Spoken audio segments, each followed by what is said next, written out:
Hello, welcome to Kranti TV. అయితే గో సంరక్షణకి సంబంధించి మొన్న రీసెంట్గా ఎంఐఎం పార్టీ లీడర్స్ మధ్య గో సంరక్షకుల మధ్య మాత్రం చాలా పెద్ద ఎత్తున వివాదం అయిందని చెప్పుకోవచ్చు. అయితే దానికి సంబంధించి ఈరోజు మనతో గో రక్షకులు ఉన్నారు, ఒకరు మాట్లాడి తెలుసుకుందాం. హలో సార్, నమస్తే.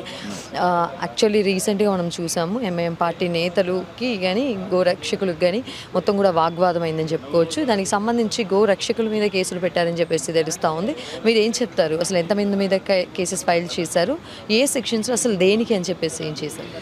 శాంతి భద్రతలను కాపాడాల్సిన ఎమ్మెల్యేలు ఎమ్మెల్సీలు వీధి రౌడుల్లాగా గోవధను ప్రోత్సహిస్తూ హైదరాబాద్ నడు వీధులలో ఇవాళ అరాచకం సృష్టిస్తూ శాంతి భద్రతలకు విఘాతం కలిగిస్తున్న వాళ్ళ మీద పోలీస్ శాఖ ఇవాటికి కేసులు బుక్ చేయలేదు. అదే గోవులను సంరక్షించాలి, మేము మాతగా పూజించే గోవును కాపాడాలని వాళ్ళ ప్రాణాల సైతం లెక్క పెట్టకుండా గోరక్షకులు వెళ్తుంటే ఇవాళ వాళ్ళ మీద బైండ్ ఓవర్లు, అక్రమ కేసులు, నానా రకాలుగా ఇబ్బంది పెట్టే పరిస్థితి అలా ఉన్నది. ఈ ప్రభుత్వం ఎటువైపు పోతున్నది? ఇప్పుడు కేసులు ఎవరి మీద కావాలి? హైకోర్టు, సుప్రీంకోర్టు గైడ్ లైన్స్ ఏవైతే ఉన్నాయో అమలు చేయాలని గోరక్షకులు కొడుతున్నారు. అవన్నింటినీ ఉల్లంఘిస్తూ ఇవాళ హైదరాబాద్ నడి వీధులలో ప్రతి బస్తీలో ఇవాళ గోవులు ఎట్లా ఏరినాయి? మీరు చెక్ పోస్టులు పెట్టిన అంటారు, ఆ చెక్ పోస్టులు ఎవరు దాటిచ్చారు? ఇవాళ దొంగ సర్టిఫికేట్లు ఎవరు ఇస్తారు? మంచి మంచి లేత దూడలకు కూడా ఈ వ్యవసాయానికి పనికిరాని దొంగ సర్టిఫికేట్లు ఇస్తున్న వెటర్నరీ డిపార్ట్మెంటు, గోవులను ప్రోత్సహించి రక్షించాల్సిన దేవాదాయ శాఖ, దీన్ని మొత్తం కాపాడాల్సిన హోంమంత్రి, ముఖ్యమంత్రి గారు, వీళ్ళది కాదా బాధ్యత?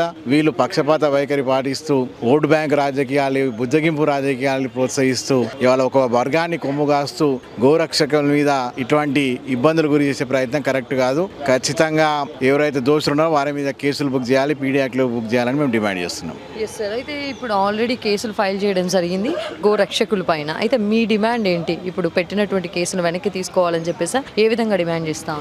అంటే పోలీస్ ఆఫీసర్లను గెట్ అవుట్, మీరు ఇక్కడ రావద్దు. నడి రోడ్డు మీద పోలీసు పెద్ద పెద్ద ఆఫీసులను దూషిస్తూ, ఏసీపీలను, డీసీపీలను, నడిపోతుల మీద దూషిస్తున్న వాళ్ళ మీద ఇప్పుడు కేసు బుక్ కాలేదు. అంటే ఒక ఎమ్మెల్యేలు వీధి రౌడీలకు ప్రొటెక్షన్ ఇస్తూ, గుండాలకు ప్రొటెక్షన్ ఇస్తూ ప్రభుత్వం ఏం సమాజంలో ఏం మెసేజ్ చేయదలుచుకున్నది? మీరు చిత్తశుద్ధి లేదా? మీకు గోరక్షకుల బాధ్యత మీది కాదా? ఇవాళ గోశాలలో తెలంగాణ వ్యాప్తంగా తెరుస్తున్నట్టున్న ముఖ్యమంత్రి గోవధన ఆపే బాధ్యత మీది కాదా? ఖచ్చితంగా గోవధను మీరు ఈ గో చట్టాలను ఉల్లంఘించే వారిని కఠిన శిక్షించాలి. ఇప్పుడు ఎవరైతే గోరక్షకులు ఉన్నారో వాళ్ళ మీద అనవసరం కేసులు ఎందుకు పెడుతున్నారు మీరు? మీకు ఎక్కడ ఏ పక్షపాత వైఖరి ఇది?